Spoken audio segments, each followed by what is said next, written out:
Not അതായത് എല്ലാവരും ഈ ഡിവോഴ്സ് എന്ന് പറഞ്ഞ വാക്കിനെ ഭയങ്കര നെഗറ്റീവായിട്ടാണ് എടുക്കുന്നത്. അല്ല, ഇതിപ്പോ നെഗറ്റീവ് കുറെ പേര് പോസിറ്റീവായിട്ട് സംസാരിച്ചിട്ടുണ്ട് അതിനകത്ത്. ഇപ്പൊ കമന്റ്സ് ഒക്കെ എടുത്ത് ബിക്കോസ് അത് ഭയങ്കര റെസ്പെക്ട്ഫുൾ ആയിട്ടുള്ള ഒരു ഡിസിഷനാണ്. അതേ സമയത്ത് ഇപ്പൊ എത്രയോ ആൾക്കാർ അൺഹാപ്പി മാരേജസിൽ കണ്ടിന്യൂ ചെയ്യാറുണ്ട്. ഭയങ്കര ടോക്സിക് ആയി മാറും, ഭയങ്കര ടോക്സിക് റിലേഷൻഷിപ്പായി മാറി ഇങ്ങോട്ടും അങ്ങോട്ടും കണ്ടുകൂടാ, പക്ഷെ വീർപ്പ് മുട്ടി ജീവിക്കുന്ന സിറ്റുവേഷൻ അതൊക്കെ ആലോചിക്കുമ്പോൾ അതാണ് ഹെവി നെഗറ്റിവിറ്റി. സോ അതിന്റെ ആൾക്കാർ എന്തിനാ വെച്ചോണ്ടിരുന്നേന്ന് പിന്നെ അല്ലേ? അതെ, എനിക്ക് തീർച്ചയായിട്ടും അത് നമ്മുടെ ലൈഫിലെ എല്ലാ കാര്യത്തിനെയും ബാധിക്കും. നമ്മൾ മൊത്തത്തിൽ വളരെ നെഗറ്റീവായിട്ടുള്ള ഒരാളായി മാറും. അപ്പോൾ അതിന്റെ ആവശ്യം എന്താണ്? അതാണ് എനിക്ക് തോന്നിയത്. അല്ല, ഞാൻ ചോദിക്കുകയാണ്, ആൻഡ് എസ്പെഷ്യലി എനിക്ക് പറയുമ്പോൾ ഈ ഇക്വേഷനിൽ ഒരു വിവാഹ ജീവിതത്തിൽ കുട്ടികളുണ്ടെങ്കിൽ ഇത് വളരെ ഡിഫറെന്റ് ഡിസിഷൻ ആയിരിക്കും. ഞങ്ങൾക്ക് ആ ഒരു ഇഷ്യൂ ഇല്ലാത്തത് കൊണ്ട് it was a very different decision. രണ്ട് ഫ്രണ്ട്സ് തമ്മിൽ എടുക്കുന്ന ഒരു തീരുമാനം. So we can continue to be friends. അപ്പൊ കുട്ടികളുണ്ടെങ്കിൽ ഇതിന്റെ കംപ്ലീറ്റ് കോംപ്ലിക്കേഷന്റെ ലെവലൊന്നും എനിക്കറിയില്ല, അതിനെ കുറിച്ച് ഞാൻ പറയാനും ആളില്ല. അല്ല, അങ്ങനെ ഉണ്ടായിരുന്നെങ്കിൽ ചേച്ചി മേ ബി കുറച്ചും കൂടെ ഒന്ന് നല്ലോണം തിങ്ക് ചെയ്തിട്ടൊക്കെ ആയിരിക്കും. അല്ല, അതും വളരെ തോട്ടായിരുന്നു. ഞങ്ങള് വളരെ മുമ്പേ തീരുമാനിച്ചിട്ടുണ്ടായിരുന്നു കുട്ടികൾ വേണ്ടെന്ന്. ഭയങ്കര ബുദ്ധിപരമായ നീക്കങ്ങൾ ഉണ്ടായിരുന്നു. അല്ല, എല്ലാം വളരെ വെൽ പ്ലാൻഡ് ആയിരുന്നു. So even the divorce was A good decision ഞങ്ങൾ തമ്മിൽ എടുത്തത്. എല്ലാവർക്കും അങ്ങനെ ആവണമെന്നില്ല, എല്ലാവരുടെ ജീവിതം വേറെ വേറെയാണ്. അതെ അതെ, തീർച്ചയായിട്ടും. പക്ഷെ എപ്പോഴെങ്കിലും ചേച്ചിക്കൊരു ഹാർഡ് ടൈം, പേഴ്സണലി ഞാൻ ചോദിക്കുകയല്ല, മേ ബി ഒരു ഇൻസ്പിറേഷണൽ ഹാർഡ് ടൈം ആയിരിക്കാം. കേൾക്കുമ്പോൾ നമുക്കിപ്പോൾ ചിലവരുടെ ഹാർഡ് സ്റ്റോറീസ് കേൾക്കുമ്പോൾ ഭയങ്കര ഇൻസ്പയർ ആയി തോന്നും. അങ്ങനെ എന്തെങ്കിലും ചേച്ചിക്ക് ഉണ്ടായിട്ടുണ്ട്? ഓഫ്കോഴ്സ്, എനിക്കിപ്പോ ഹാർഡ്ഷിപ്സ് ലൈഫിൽ ഇഷ്ടം പോലെ എല്ലാവരെ പോലെ ഉണ്ടായിട്ടുണ്ട്. അതിനെ നമ്മൾ എടുക്കുന്ന രീതിയാണല്ലോ അതിൻ്റെ ഒരു എന്താ എക്സ്പീരിയൻസ് ക്രിയേറ്റ് ചെയ്യുന്നത്. ഇപ്പം ഞാൻ ഒരു ഹാർഡ്ഷിപ്പ് എക്സ്പീരിയൻസ് ചെയ്താൽ ഞാൻ അതിനെ നോക്കുന്നത് ഇതിൽ നിന്ന് ഞാൻ എന്താ പഠിക്കേണ്ടതെന്നാണ് നോക്കുന്നത്. അല്ലെങ്കിൽ എന്തിനാ എനിക്ക് ഇങ്ങനെയൊക്കെ സംഭവിക്കണമെന്ന് പറഞ്ഞ് നോക്കിയിരുന്നാൽ അത് ഭയങ്കര ഡൗൺ ആവും. നമ്മൾ ഇൻസ്റ്റെഡ് ഇതിൽ നിന്ന് എന്താ പഠിക്കാനുള്ളതെന്ന് പറഞ്ഞാൽ നമ്മൾ അടുത്ത നെക്സ്റ്റ് പോസിറ്റീവ് സ്റ്റെപ്പിലോട്ടാണ് കയറുന്നത്. ഇതിലെന്തോ നിധി ഉണ്ടല്ലോ എന്ന് പറഞ്ഞ് അങ്ങനെ കാണുന്ന ആളാണ് ഞാൻ. അപ്പൊ എന്ത് നെഗറ്റീവായിട്ട് സംഭവിച്ചാലും ആ നെഗറ്റിവിറ്റിയെക്കാളും കൂടുതൽ ഇതിൽ നിന്ന് ഞാൻ എന്ത് പഠിക്കാം, സോ ദാറ്റ് ഇത് വീണ്ടും റിപ്പീറ്റ് ആവാതിരിക്കാൻ. അപ്പോൾ ലൈഫ് ഡെയിലി ബെറ്റർ ആയിക്കൊണ്ടിരിക്കും. ചേച്ചിയുടെ ഫാമിലിയെ കുറിച്ച് പറയോ? അച്ഛൻ, അമ്മ?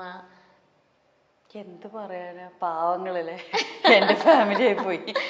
അവര് പാവങ്ങളാ. ആക്ച്വലി എൻ്റെ അച്ഛനും അമ്മയൊക്കെ വളരെ സ്ട്രെയിറ്റ് ഫോർവേഡ്, നിഷ്കളങ്കമായിട്ടുള്ള വ്യക്തികളാണ്. അവരുടേതായ നല്ല ഇൻട്രസ്റ്റ്സ് ഒക്കെ ഉള്ള വളരെ ബിസി ആയിട്ടുള്ള ആൾക്കാരാണ്. അതാണ്, ഭയങ്കര ബിസിയാ രണ്ടുപേരും. എന്തൊക്കെയാ ചെയ്യുന്നതെന്ന് എനിക്കറിയില്ല, പക്ഷെ എപ്പോ വിളിച്ചാലും ഒന്നിനും ഒഴിവില്ലാത്ത അത്രയും തിരക്കായിരിക്കും. സാധാരണ ഞാനാണ് അവരെക്കാളൊക്കെ വളരെയധികം ഫ്രീ ടൈം ഉള്ളത് എനിക്കാ. അച്ഛൻ റിട്ടയർഡ് ബാങ്ക് ഓഫീസറാണ്, പക്ഷെ സ്വന്തമായിട്ട് പുള്ളി ഒരു ട്രെയിനറാണ്, ബിഹേവിയറൽ സയൻസ് ട്രെയിനറാണ്, ട്രാൻസാക്ഷണൽ അനാലിസിസ് ട്രെയിനറാണ്. അപ്പോൾ സോഫ്റ്റ് സ്കിൽസ്, മാനേജീരിയൽ ടീച്ചിങ്. അപ്പോൾ പുള്ളിക്ക് എപ്പോഴും ഫ്രീലാൻസ് ട്രെയിനിങ് തന്നെ ഉണ്ട്. പല ഇൻസ്റ്റിറ്റ്യൂഷൻസിലും ബാങ്ക്സിൽ തന്നെ ഇപ്പോൾ ഫ്രീലാൻസ് ആയിട്ട് ട്രെയിൻ ചെയ്യുന്നുണ്ട്. മുമ്പ് കാത്തലിക് സിറിയൻ ബാങ്കിൽ ഇപ്പോൾ SBIന്ന് ഒരു 35 ഇയേഴ്സ് സർവീസ് കഴിഞ്ഞു. പിന്നെ CSB ബാങ്കിൽ പുള്ളി ട്രെയിനറായിരുന്നു. ഇപ്പൊ ഫ്രീലാൻസ് ആയിട്ട് ട്രെയിൻ ചെയ്യുന്നു. ഭയങ്കര തിരക്കാ. അമ്മ ഹോം ബേക്കറാണ്. അപ്പോൾ ആളെപ്പോഴും ഇന്ന് ഇത്രയും ഓർഡേഴ്സ് ഉണ്ട്, എനിക്ക് അതുണ്ട് ഇതുണ്ട്, ഭയങ്കര തിരക്കാ. ഈ രണ്ട് തിരക്കും ഇല്ലെങ്കിൽ രണ്ടുപേരും ബേർഡ് ഫോട്ടോഗ്രാഫേഴ്സാ. അപ്പൊ അവര് ട്രാവൽ ചെയ്ത് പോയി, അവര് ഭയങ്കര വലിയ ആൾക്കാരാണ്.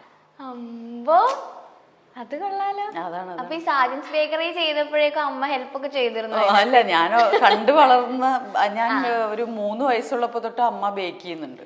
അപ്പൊ കണ്ടു വളർന്നിട്ടുള്ള ഒരു സംഭവമാണ്. അതിനേക്കാളും കൂടുതൽ സാജൻ ബേക്കറിയിൽ എനിക്ക് അത്ര ബേക്ക് ചെയ്യാനുണ്ടായിരുന്നില്ല. പക്ഷെ ഞാൻ ഇപ്പൊ ഇനി വരാൻ പോകുന്ന പടം അനുരാഗത്തില് ഞാനൊരു ഹോം ബേക്കറിന്റെ റോളാണ് ചെയ്യുന്നത്. അതിന് ഭയങ്കരമായിട്ട് അമ്മ റെഫറൻസ് ആയിരുന്നു. Very good. ബേർഡ് ഫോട്ടോഗ്രാഫി ഒക്കെ ചെയ്യല്ലേ? ഭയങ്കര ആൾക്കാരാന്നേ. എനിക്കൊന്നും കണ്ട, എനിക്ക് എല്ലാം ബേർഡ്സ് ആണ്. ഇവര് ഓരോന്നും ഇത് പേർപ്പിൾ റിംഡ് മറ്റേത് മറിച്ചെന്നൊക്കെ പേരൊക്കെ പറയുന്നു. അവരെ കൂടെ പോയാൽ നമുക്ക് അത്രയൊക്കെ അറിയുള്ളൂ. കാക്ക, കുയില്, ഇത്രയൊക്കെ തന്നെ ഉള്ളൂ. ഇവര് കറക്റ്റ് ആയിട്ട് ഇത് ഫീമെയിൽ ആട്ടോ, അതിന്റെ മറ്റേ ഇത് ഇപ്പൊ ഈ ഷെഡിങ് ഫേസ് ആണെന്നൊക്കെ പറയാം. നമ്മൾ ഇവരുടെ കൂടെ പോയാൽ പ്രാന്തായിട്ടുണ്ടല്ലോ. ഈ ബേർഡ് ഫോട്ടോഗ്രാഫേഴ്സിന് ഭയങ്കര പേഷ്യൻസാ. പോയിട്ട് ഇങ്ങനെ ഈ ക്യാമറ വെച്ചോണ്ട് ഇരുന്ന് നമുക്ക് തീരെ പറ്റില്ല. ആ ട്രാവലിംഗിന്റെ അവര് പണ്ട് മുതലേ ട്രാവൽ ചെയ്യോ രണ്ടുപേരും? അവര് ബേർഡ് ഫോട്ടോഗ്രാഫി ആയിട്ടുള്ള ട്രാവലിംഗ്. അവർക്ക് സ്ഥലങ്ങൾ കാണുക എന്നുള്ളതിനേക്കാളും നല്ല ബേർഡ്സ് ഉള്ള സ്ഥലങ്ങളിലേക്ക് പോയി അതിരാവിലെയൊക്കെ പോകണം. അത് വേറെ തരം ട്രാവലാണ്. നമുക്ക് മറ്റേ ഫുഡൊക്കെ എക്സ്പ്ലോർ ചെയ്ത് സ്ഥലമൊക്കെ എക്സ്പ്ലോർ ചെയ്തിട്ടുള്ള ട്രാവലാണ് നമുക്ക് ഇഷ്ടം. അതെ അതെ, ഓക്കെ. ഈ ക്ലിനിക്കൽ സൈക്കോളജിയിലേക്ക് പോകാനുള്ള കാരണം എന്താണ്? ചേച്ചി മൂവി ചെയ്യുന്ന ടൈമില് ചെയ്തുകൊണ്ടിരിക്കുകയായിരുന്നില്ലേ? ഞാൻ സിനിമയിൽ വന്നത് 11th സ്റ്റാൻഡേർഡിൽ പഠിക്കുമ്പോഴാണ്. ക്ലിനിക്കൽ സൈക്കോളജി ചെയ്തത് ഡിഗ്രിക്ക്. എനിക്ക് എന്ത് സെലക്ട് ചെയ്യണം എന്നറിയാത്ത ഒരു അവസ്ഥ വന്നു. അതായത് 10th സ്റ്റാൻഡേർഡിൽ എൻ്റെ മാഷ് പറഞ്ഞൊരു വലിയ സംഭവമുണ്ട്. എനിക്ക് ഏറ്റവും ഇഷ്ടമില്ലാത്ത സബ്ജക്റ്റ് ഹിസ്റ്ററിയാണ്. അപ്പോൾ ഞങ്ങളുടെ ഹിസ്റ്ററി ടീച്ചർ പറഞ്ഞൊരു വലിയ സംഭവമുണ്ട്. അത് എല്ലാവരും കേട്ടിരിക്കേണ്ട കാര്യമാണ്. നിങ്ങൾക്ക് ഹിസ്റ്ററി ഇഷ്ടമല്ലെങ്കിൽ അതാണ് ഏറ്റവും ശ്രദ്ധിച്ച് പഠിക്കേണ്ടത്. എന്ന് വെച്ചാൽ അത് 10th സ്റ്റാൻഡേർഡോടുകൂടെ അതോടെ തീരും. എങ്ങാനും അത് നന്നായി പഠിച്ചില്ലെങ്കിൽ നിങ്ങൾക്ക് പിന്നെ അതേ പഠിക്കാൻ കിട്ടൂ. നിങ്ങൾക്ക് ഫസ്റ്റ് എന്താ പറയാ, നമുക്ക് ആ ഗ്രൂപ്പേ കിട്ടുള്ളൂ. ഹിസ്റ്ററി ഉള്ള ഗ്രൂപ്പേ പഠിക്കാൻ കിട്ടുള്ളൂ. അപ്പൊ ഇഷ്ടമില്ലാത്ത സബ്ജക്റ്റ് ആണെങ്കിൽ അത് മാക്സിമം ശ്രദ്ധിച്ച് പഠിക്കുക. അപ്പൊ ഞാനത് കിട്ടില്ല. അപ്പൊ പിന്നെ ഹിസ്റ്ററിക്ക് പോകേണ്ടി വരും. അപ്പൊ ഞാൻ ഇത് വളരെ കാര്യമായിട്ട് പേടി പിടിച്ചിട്ട് എനിക്ക് 10th സ്റ്റാൻഡേർഡിൽ ഹയസ്റ്റ് മാർക്സ് ഹിസ്റ്ററിയിലാണ്. അപ്പൊ അത് പോയി കിട്ടി. അപ്പൊ നമ്മളങ്ങനെ സയൻസിന് ജോയിൻ ചെയ്തു. +2 11th and 12th. അപ്പോൾ സിനിമയിലേക്കും വന്നു. അപ്പോൾ എല്ലാവരും എന്നോട് പറഞ്ഞു, ഇനി കുറച്ച് സിനിമയിലൊക്കെ അഭിനയിക്കാൻ പറ്റുന്ന കോഴ്സസ് ചെയ്താൽ മതി, ഫങ്ഷണൽ ഇംഗ്ലീഷോ അങ്ങനെ എന്തെങ്കിലും ചെയ്യും എന്നൊക്കെ പറഞ്ഞു. എനിക്കിതിലൊന്നും ഒരു ഇൻട്രസ്റ്റും ഇല്ല. അപ്പം എന്താ പഠിക്കുക, ഇനി 12 വരെ പഠിച്ച ഈ സബ്ജക്ട്സ് ഒന്നും എനിക്കിനി പഠിക്കണ്ട എന്നുള്ള സിറ്റുവേഷനിൽ ഇരിക്കുമ്പോഴാണ് എൻ്റെ ഒരു ഫ്രണ്ട് പറയുന്നത്, പ്രചോദി നികേതൻ കോളേജ് പുതുക്കാട് ക്ലിനിക്കൽ സൈക്കോളജിയുടെ കോഴ്സ് ഉണ്ട്. അപ്പോൾ അതുവരെ എൻ്റെ അച്ഛൻ ഈ TA ട്രെയിനറും ഇതൊക്കെ ആയതുകൊണ്ട് എനിക്ക് എപ്പോഴും വീട്ടിലെപ്പോഴും ഈ ബോഡി ലാംഗ്വേജ് ഇങ്ങനെയൊക്കെയുള്ള പല I'm okay, you're okay ഇതൊക്കെ പറഞ്ഞ കുറെ ബുക്സ് ഉണ്ടാവും എപ്പോഴും.